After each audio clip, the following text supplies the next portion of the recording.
Hacer Pueblo, un programa de los centros andaluces.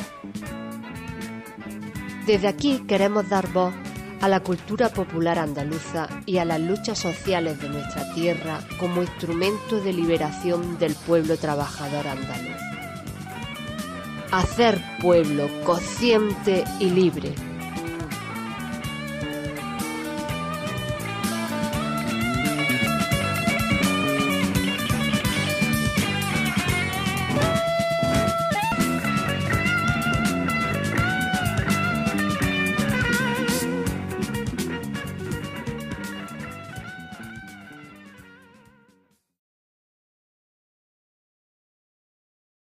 Hola a toda la comunidad que conforma Hacer Pueblo.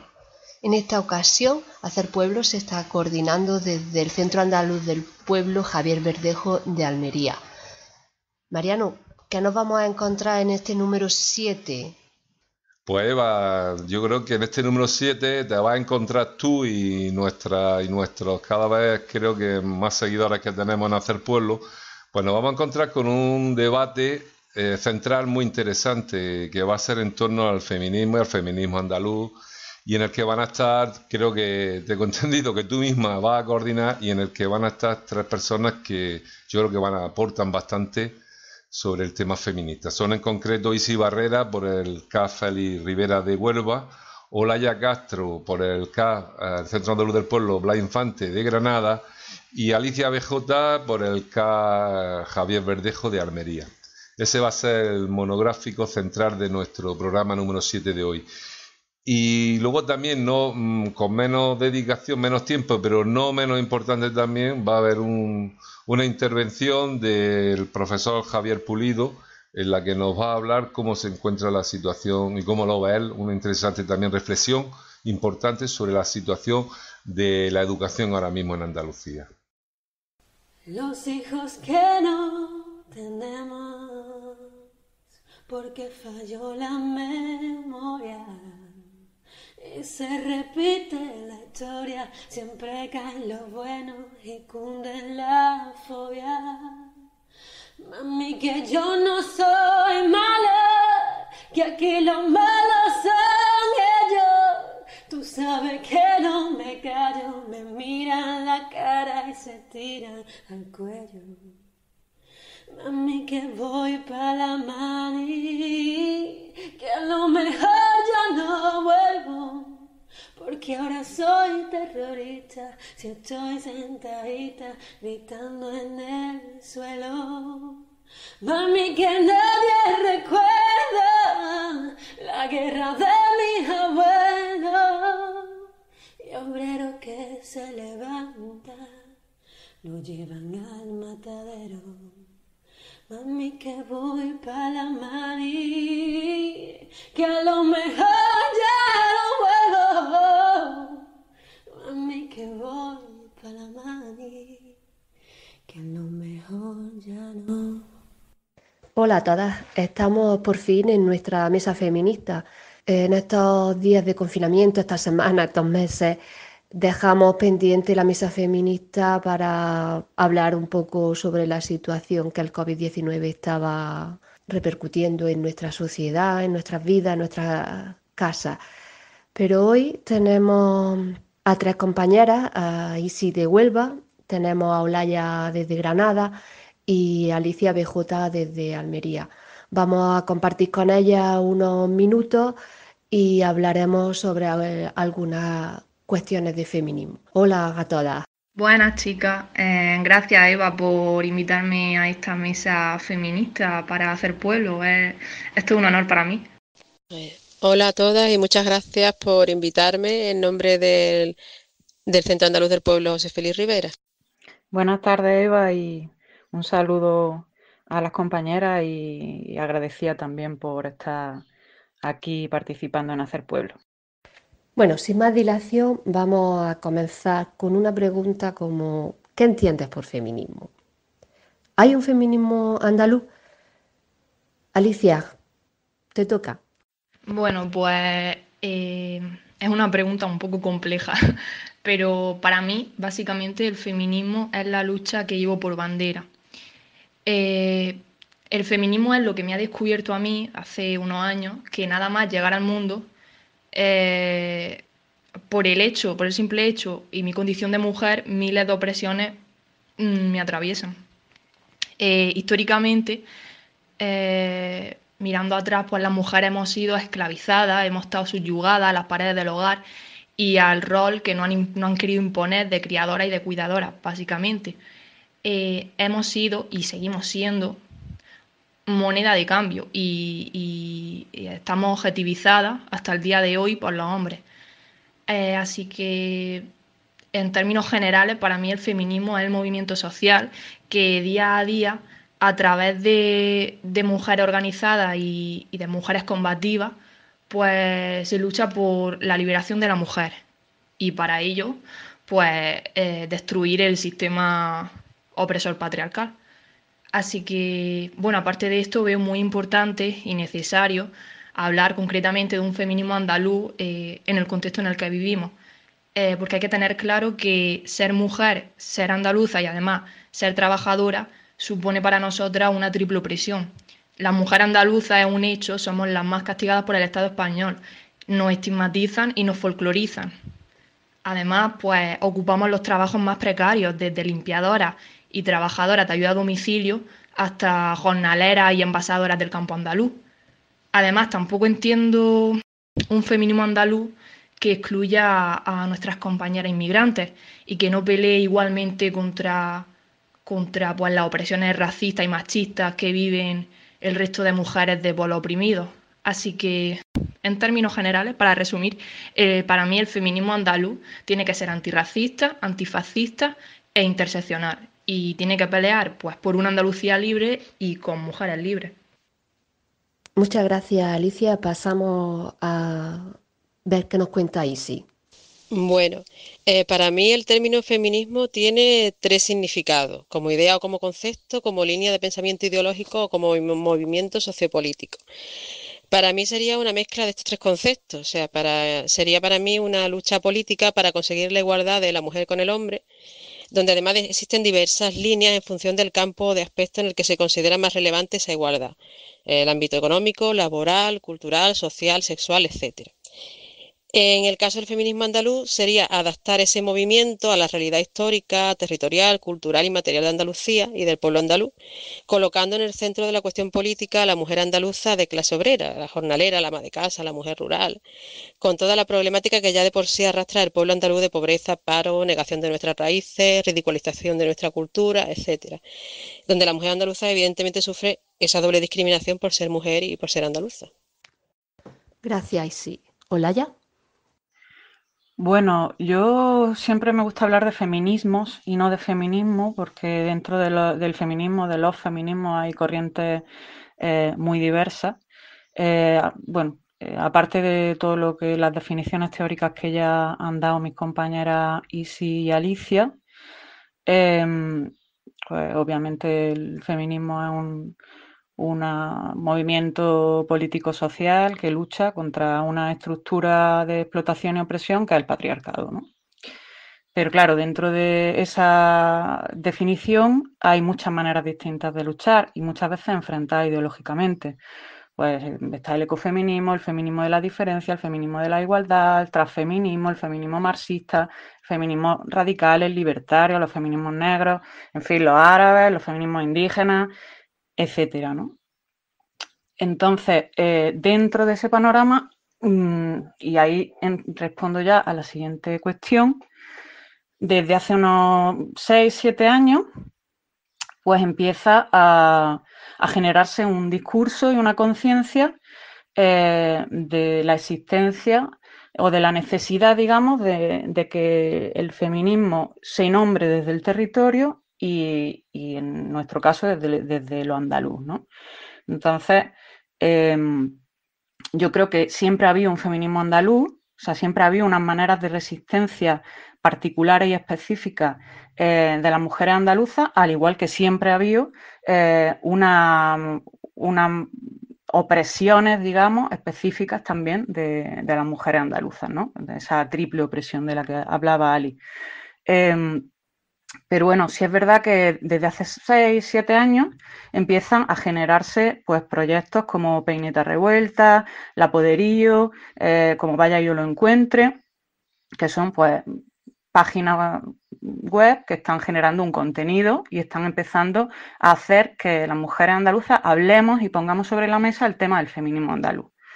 Luego, a título personal, pues figuras como Pastor y Filigrana o Pura Sánchez, que también están haciendo un trabajo intelectual desde esa conceptualización del feminismo andaluz. Y luego hay un montón de colectivos que se empiezan a gestar, ¿no? Como la Asamblea de Mujeres de DNA de Granada, Andaluza en Pie, La Faraona, que está en Jerez de la Frontera, el Comando Sororidad en Jaén, La Medusa, Camira.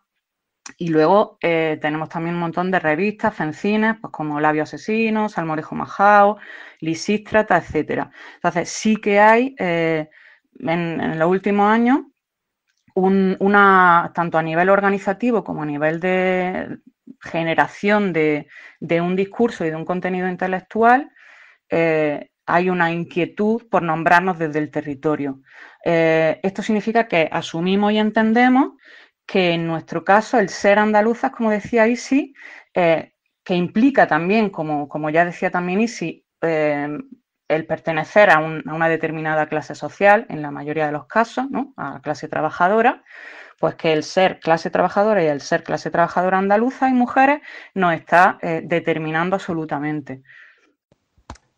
Muchas gracias, Olaya. Creo que nos has dejado unas pinceladas muy buenas sobre el nombrarnos desde el territorio. Bueno, algunas de vosotras ya habéis introducido un poquito la segunda cuestión. En este caso, Isi, vamos a ver qué nos cuentas sobre esas personas que se reivindican del feminismo liberal. Pero sin embargo, hay otras feministas que creen que el mismo término es ya una contradicción y reivindican otro tipo de feminismo. ¿Qué piensas sobre? Bueno, un poco como ha dicho Laia antes, el feminismo no es para nada un movimiento homogéneo, sino al contrario, un montón de líneas, incluso algunas que son contradictorias enfrentadas entre sí.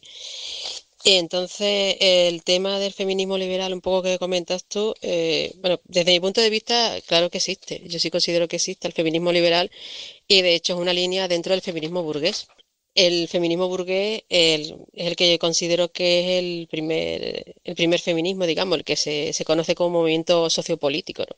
Que surge en el 18 al calor de la Revolución Francesa y resurge como movimiento político organizado a mediados del siglo XIX con el movimiento sufragista. Entonces, pues si existe, pues sí, claro que existe. Existe esa línea y muchas más, ¿no? En cuanto a reivindicar otro tipo de feminismo, yo por supuesto reivindico otro. Yo como mujer de clase obrera, pues reivindico un feminismo más de clase, un feminismo marxista, o la cuestión femenina del marxismo, que también se puede decir así, un feminismo más de corte obrerista, en definitiva, un feminismo socialista. Olaya, ¿qué nos dirías tú sobre el feminismo liberal? Pues sí, yo estoy de acuerdo con Isi. Definitivamente sí existe un feminismo liberal que se supone que busca la igualdad ante la ley de las mujeres, pero dentro del marco capitalista y sin cuestionarlo en ningún momento, ¿no? Pero vamos, del mismo modo que existe un independentismo catalán, vasco, gallego, incluso andaluz, liberales. Y que no olvidemos, a veces estamos incluso apoyando de manera estratégica. En lo que no estoy de acuerdo con Isi es en etiquetar o denominar la primera ola feminista, el sufragismo, como feminismo liberal o burgués, porque en sus cláusulas jamás había unas proclamas expresamente liberales o expresamente burguesas, y además fueron movimientos que, aunque sí estuvieron encabezados por mujeres de clase burguesa, obviamente en aquel momento ninguna otra mujer tenía acceso a la educación, aunque eso, digo, sí que estaban encabezadas por mujeres burguesas, eran seguidas y había un montón de militantes de clase trabajadora, obreristas, sobre todo trabajadoras de fábricas. Así que me parece muy reduccionista decir que el sufragismo es un feminismo liberal o burgués. Pero bueno, esto traería cola para un debate largo. Lo que sí es cierto es que dentro de la segunda ola feminista en Estados Unidos, sobre todo, sí que ha habido autoras como Naomi Wolf o Betty Friedan que sí que han sido expresamente liberales y expresamente burguesas en sus proclamas y en su argumentario intelectual. Y del mismo modo que aquí hemos tenido el socioliberalismo de las feministas institucionales del PSOE, ¿no? De toda la vida. Así que, como dice Isi, existe y eso no significa que nosotras nos encuadremos en él. Obviamente, nosotras nos encuadramos en el feminismo marxista, en nuestro caso, o comunista. Por eso venimos de una organización que es socialista, que se proclama comunista. Así que, pero vamos, yo en mi caso me siento hermanada también con el feminismo anarquista, con todos los feminismos negros, etcétera, ¿no? Con cualquier feminismo, como dice Isi, que ponga en el centro también la intersección entre género y clase. Y en mi caso, entre género, clase y raza. Bueno, pues Alicia, ¿algún aporte sobre estas dos ideas que Isi y Olaya comparten y difieren? Bueno, pues yo suscribo totalmente lo que han comentado las compañeras. Claro, es obvio que hay un feminismo liberal, pero claro, tenemos que tener en cuenta y tenemos que tenerlo bien claro como han dicho las compañeras, que el liberalismo es una de las muchas herramientas del capital que bajo una falsa apariencia de libertad y de libre elección, lo que hace al final es convertir nuestros cuerpos en bienes de consumo para el patriarcado. Como ha comentado Laia, el feminismo liberal básicamente solo busca cambios legislativos, la aparente, entre comillas, igualdad de oportunidades.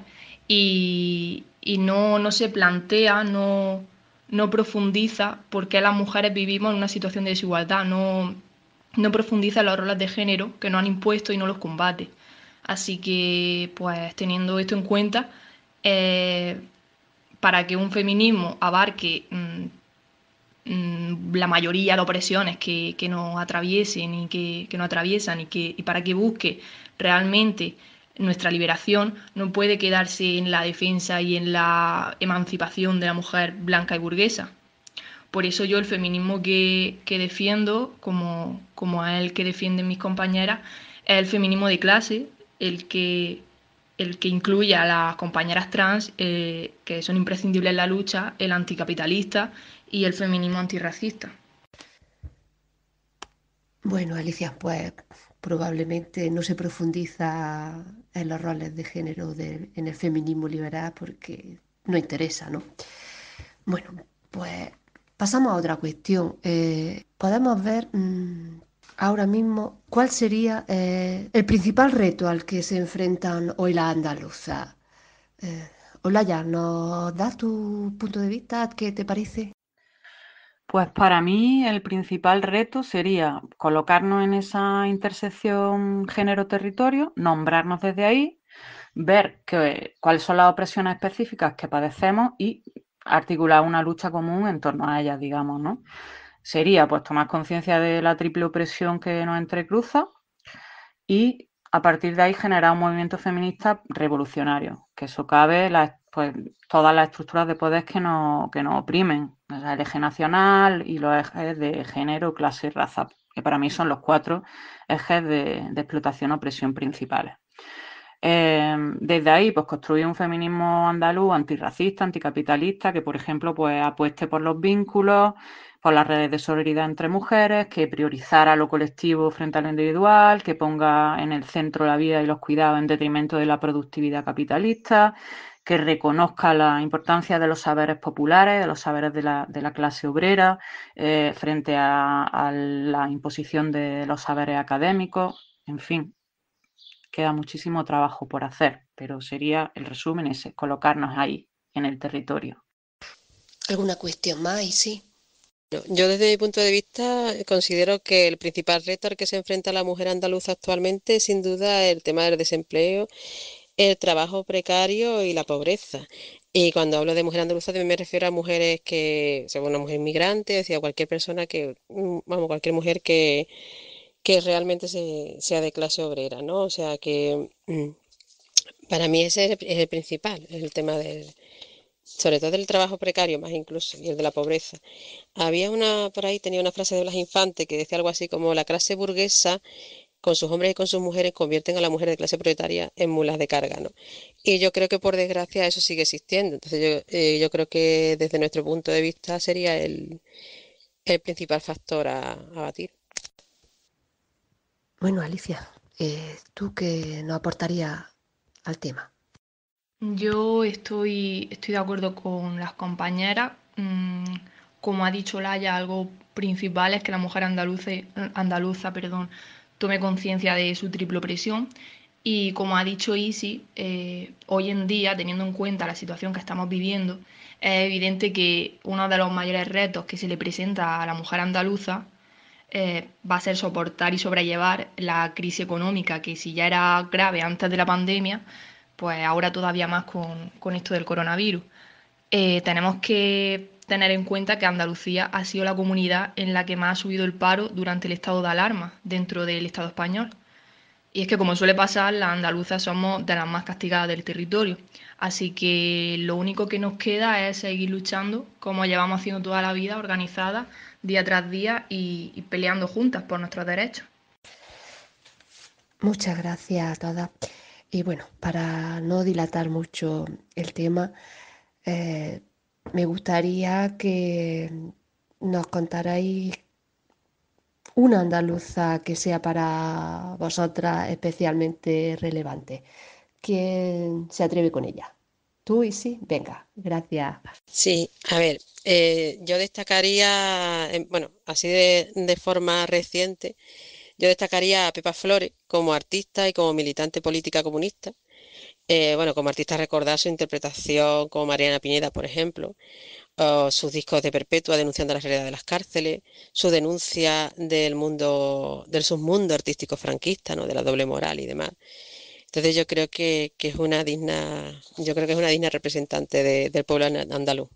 Al menos de forma reciente. En perspectiva histórica, pues sí me gustaría hacer un poco referencia a las mujeres andalusíes, ¿no? Y dejar claro que en Al-Ándalus se respiraba un aire de libertad así mayor que en cualquier sociedad islámica del momento, mucho más que en el mundo medieval cristiano, donde a la mujer se le asignaba un puesto de clara inferioridad respecto al hombre y fuera del desarrollo cultural.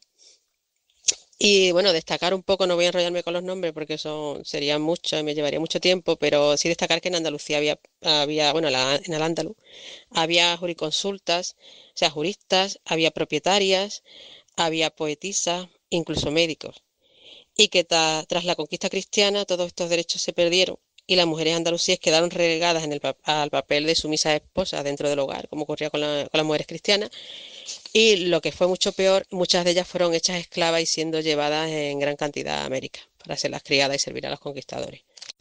Muchas gracias, Isa. Muy interesante esas aclaraciones de ese avance en la época andalusí.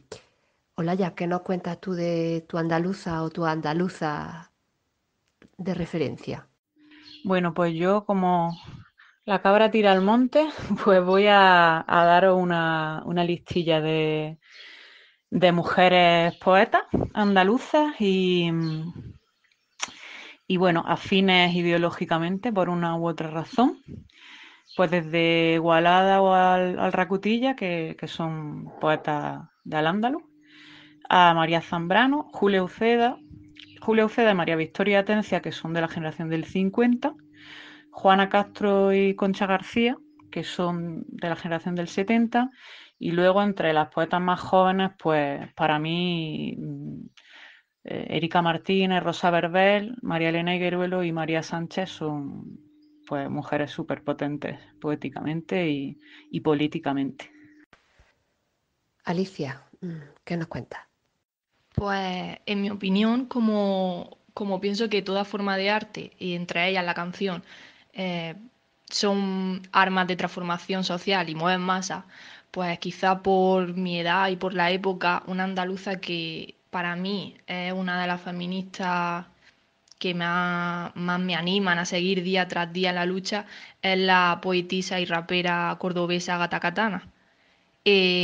Gata fue una mujer, digamos, políticamente incorrecta y transgresora dentro del género musical. Quien haya escuchado algunas de sus canciones lo habrá notado.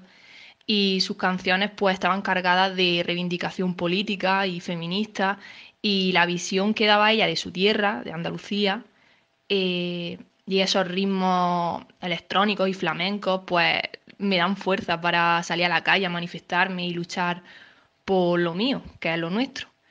Y para mí es un referente con su música y con sus palabras. Gata fue una gran feminista y artista, pero también es verdad que quizá la mujer andaluza que más me ha transmitido valores, para ser sincera, ha sido mi madre y las mujeres con las que he estado rodeada desde pequeña. Con ella me introduje al feminismo y gracias a ella, pues, hoy en día soy quien soy. Y hoy en día, pues, soy una chica que lucha por una Andalucía libre y feminista. Bueno, pues muchísimas gracias a las tres por vuestra intervención. Está claro que Andalucía ha sido, es y será tierra de grandes andaluzas, de grandes mujeres. Solo tengo que deciros que esto se me ha hecho muy corto, que ha faltado mucho más debate, por lo que Hacer Pueblo tiene algo pendiente con vosotras. Volveremos a contactar y nos volveremos a ver en otra ocasión. Muchísimas gracias y hasta siempre.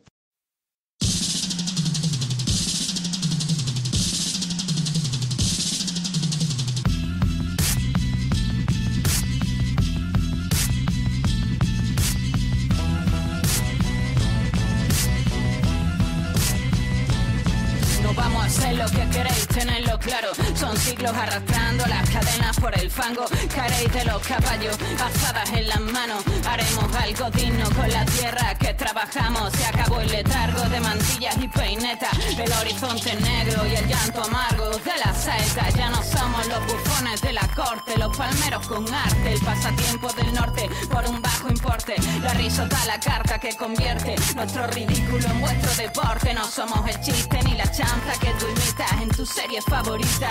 No somos las tachas que grita y que te irrita. No somos Chico, ni Gazpacho, ni Carpanta. Somos Morente, Carlos Cano, cante hondo en la garganta. Advertidos que dais, sacad de nuestra tierra vuestra infanta. Sacad los hábitos y las cruces que os afianzan. Es vieja la alianza, nobleza, iglesia, estado. Nos habéis condenado a depender de vuestra pujanza.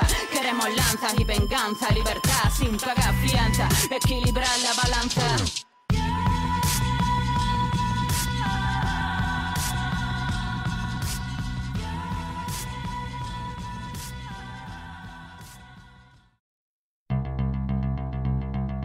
Hay que estudiar algo con porvenir, hay que buscar algo para escapar, una carrera con salida de las miserias de la vida. Tan aburrido. Hay que estudiar algo con porvenir, hay que buscar algo para escapar, una carrera con salida de las miserias de la vida. El mercado laboral pronto va a necesitar gente con preparación, más competitividad, no pensar ni criticar, sumisión, adaptación, y llaman universidades a criaderos de mutantes. Tan aburrido. Hay que estudiar algo con porvenir, hay que buscar algo para escapar, una carrera con salida de las miserias de la vida.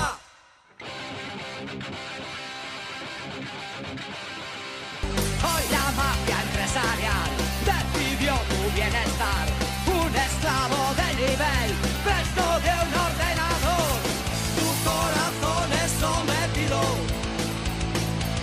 para el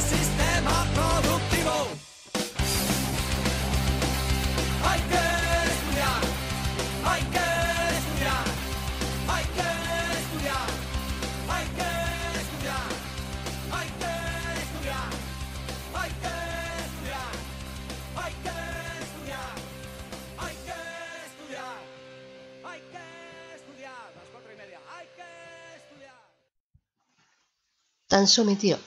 Hemos elegido este tema para presentaros las interesantes reflexiones sobre educación que Javier Pulido comparte con nuestro compañero Mariano. Estamos con Javier Pulido, granaíno, profesor de enseñanza secundaria, y en este programa de Hacer Pueblo queríamos dedicarle un pequeño espacio al tema de la educación pública andaluza. Venimos de una huelga a principios de marzo por el decreto de escolarización del consejero de Educación de la Junta de Andalucía, Imbroda, de la preparación de la LOE, la nueva Ley Educativa Estatal, y además, si faltaba algo, de una pandemia que ha alterado los procesos, los procedimientos y normalidad en la aula andaluza. Bueno, una primera pregunta, Javier. ¿La educación pública en Andalucía va a seguir empeorando después de todo esto que acaba de pasar? Hola y gracias por haber pensado en mí para contestar a estas preguntas, ¿no? Estos asuntos. Lo que me dice, pues lo más probable es que sí, que va a empeorar. Llevamos un largo trayecto de degradación de la educación en general y de la educación pública en particular, que tiene partes ligadas a las estructuras que es derivada de las leyes, y otras que vienen de la evolución regresiva de la sociedad y del propio sistema educativo y de la propia composición del profesorado y de otro tipo de factores. Así que sí, se puede decir que la situación va a empeorar. La pandemia y sus efectos sobre el sistema educativo lo que ha sido es una manifestación de su realidad íntima, llevando hasta el extremo las carencias, la hipocresía, los fracasos que van inherentes a este sistema educativo. Y la lleva hasta el paroxismo, hasta el ridículo casi, hasta el extremo. Realmente lo que hay es una tendencia regresiva que se puede situar en la LOCSE como punto de referencia, que para situarla es una ley que surgió con el apoyo del PSOE, de Izquierda Unida, del PC y de los llamados sectores progresistas, y que le dio un giro al sistema educativo público, de tal manera que convirtió a su antecedente, la Ley General de Educación, una ley del Opus, en un referente positivo, porque abrió camino a las nuevas formas de segregación, que son las que dominan el sistema educativo. Antes, de los años 70 del siglo XX, se segregaba por la vía de impedir el acceso al sistema educativo a los hijos de la clase obrera y de los sectores populares. Ahora se segrega por la vía de que realmente hay una titulación pretendidamente uniforme, pero unos niveles de aprendizaje segregados por clase y por nación. Y esa segregación, por la vía de el regalo sistemático de los aprobados, pues se ampara en ese paraguas legislativo y se desarrolla a través de la práctica del sistema educativo, un sistema además ya de por sí segregado, ¿no? Nunca tenemos que olvidar que tenemos un sistema público para el grueso de la clase obrera, de la pequeña burguesía, de los sectores de la inmensa mayoría de la población, y al lado un sector parásito, que es el concertado, que es de adoctrinamiento básicamente católico, sostenido con fondos públicos. Lo cierto es que hay toda una cadena de degradación del aprendizaje, del nivel de requerimiento, que va en perjuicio de los más pobres. Los más pobres solo tienen lo que tienen en sus manos o en su cabeza. Para sobrevivir en este sistema y en este país nuestro tan desigual y tan opresivo y tan discriminatorio, pues hay que salir del sistema educativo sabiendo, no aprobando, sabiendo. Y desgraciadamente cada vez se sale menos, sabiendo menos. Y eso es la trayectoria de un sistema que se caracteriza pues por eso, por la segregación implícita, por el neoliberalismo como ideología transversal en los contenidos que se proponen y en la forma de estructurar en la hipocresía, incluso para el tratamiento de la gente con discapacidades, que presuntamente se integran dejándolo en las aulas ahí, en lugar de invertir en un tratamiento específico y en un seguimiento específico, y en todo lo que es la trayectoria del sistema educativo. Ya digo, la LOE, que ahora promueve el PSOE con el apoyo de Podemos y de Izquierda Unida, pues un salto más, diríamos, en esta cadena que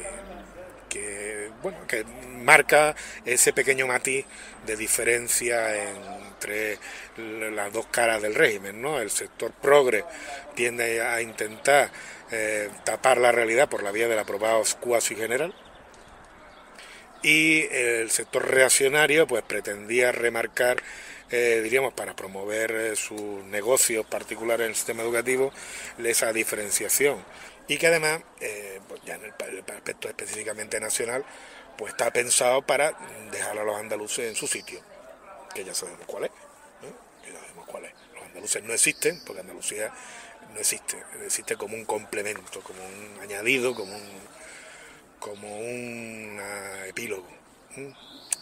Y esa es la triste realidad, y la triste realidad es que en fin, no hay, como me decía al principio, perspectiva de que esto desgraciadamente vaya a cambiar en sentido positivo a corto plazo al menos.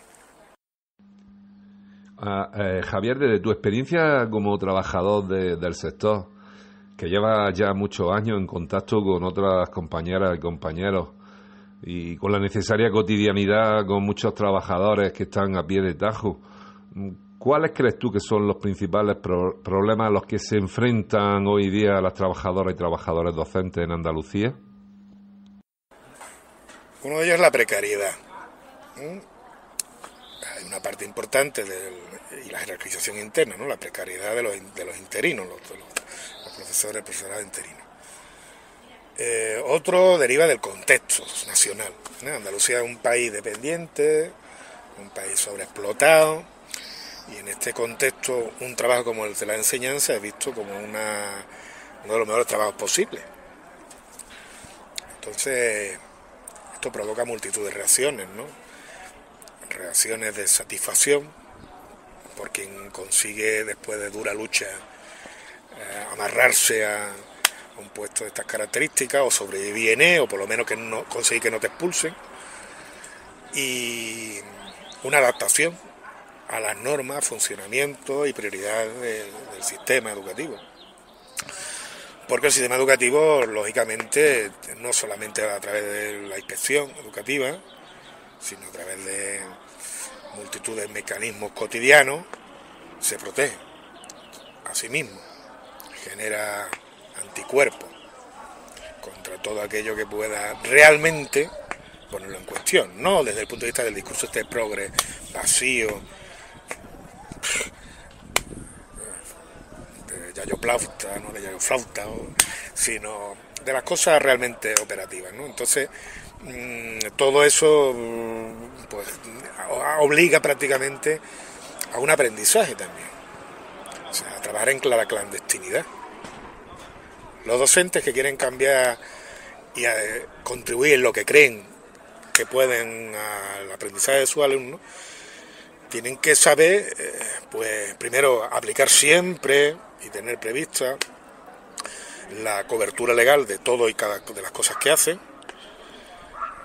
Documentación burocrática absolutamente inútil, innecesaria, pero que hay que mantener al día, y en fin, medir hasta la última palabra que dicen en el aula, teniendo de todo lo que dicen el correspondiente respaldo de la academia, ¿no? De la academia del conocimiento, de la formación, del vocabulario, para poder, diríamos, sobrellevar las hipotéticas presiones que le pueden venir desde diferentes instancias y incluso de diferentes fuerzas políticas que pueden entender que esta labor pues algo que cuestiona el orden vigente y que por tanto no es favorable a sus intereses. Así que hay que tener esa habilidad, diríamos, como hacía la guerrilla, ¿no?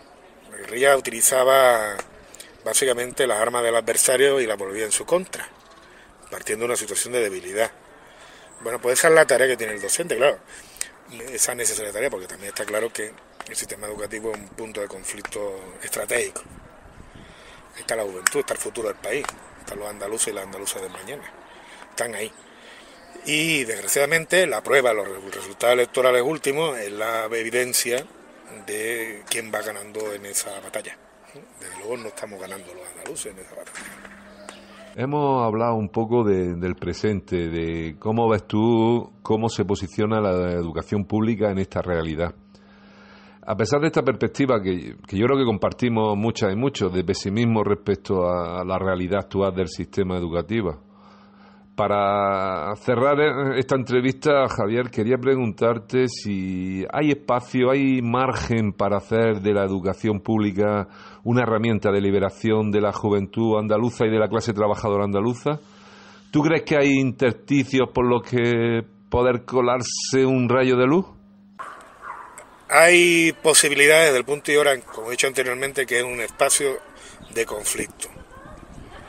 Entonces lo que hay que avanzar es la construcción de esos referentes de los que hablaba antes, que sirvan de instrumento prudente de intervención sobre esa realidad conflictiva, que quizás es una tarea que entre las muchas que tenemos pendientes, pues en algún momento habrá que afrontar, que es complicada, que como toda requiere una previa reflexión para elaborar al menos actitudes, una puesta en común de experiencia, y a partir de ahí pues una referencia que pueda intervenir dando orientaciones y diciendo cosas distintas, ¿no? Y partiendo de eso, de que la herramienta vendrá del conflicto, porque la educación, la enseñanza, los centros educativos son espacios de conflicto,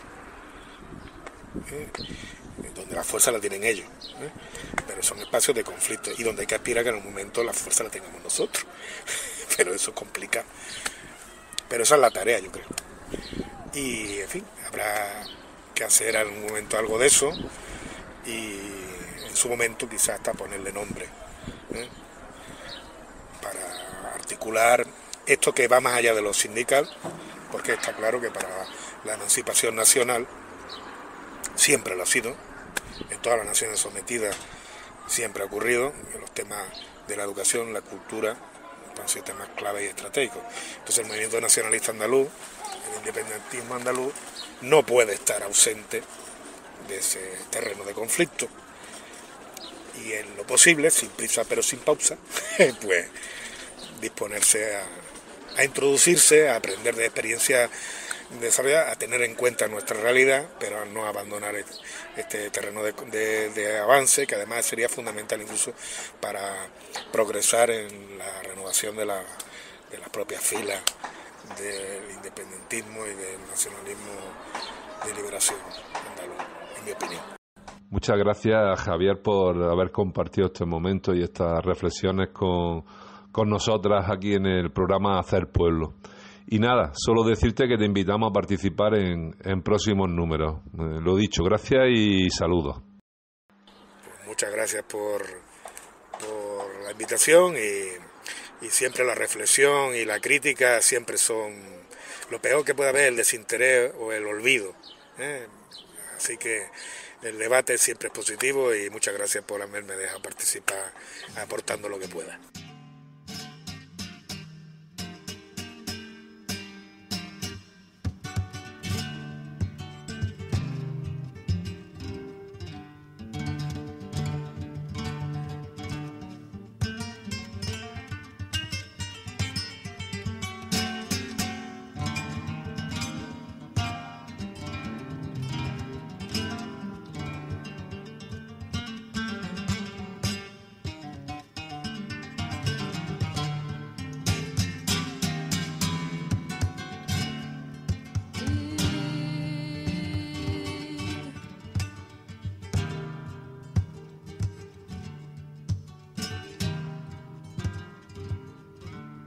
Hasta aquí el número de hoy de Hacer Pueblo. Un saludo desde el Centro Andaluz del Pueblo Javier Verdejo de Almería. Os esperamos en el próximo número.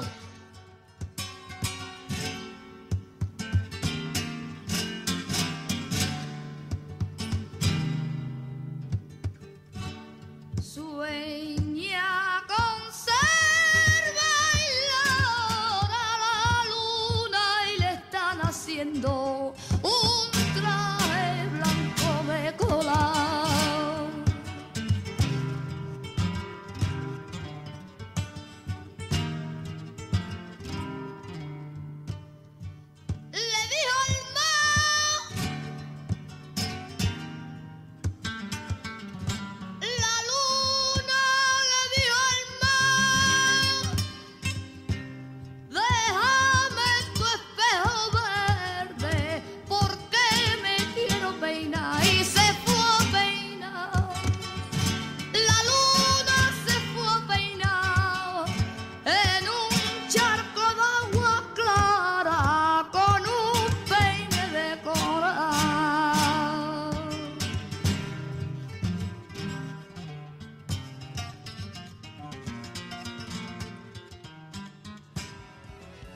En 1918, en el Centro Andaluz de Jaén, Blas Infante definió los centros andaluces como instituciones creadas para recoger esa ansia de vida de nuestro pueblo. Y a eso es a lo que aspiramos los centros andaluces del pueblo hoy en día. Esperamos que el programa de hoy haya sido de vuestro interés. El mes que viene seguiremos entre todas y todos haciendo pueblo. Salud y viva Andalucía libre.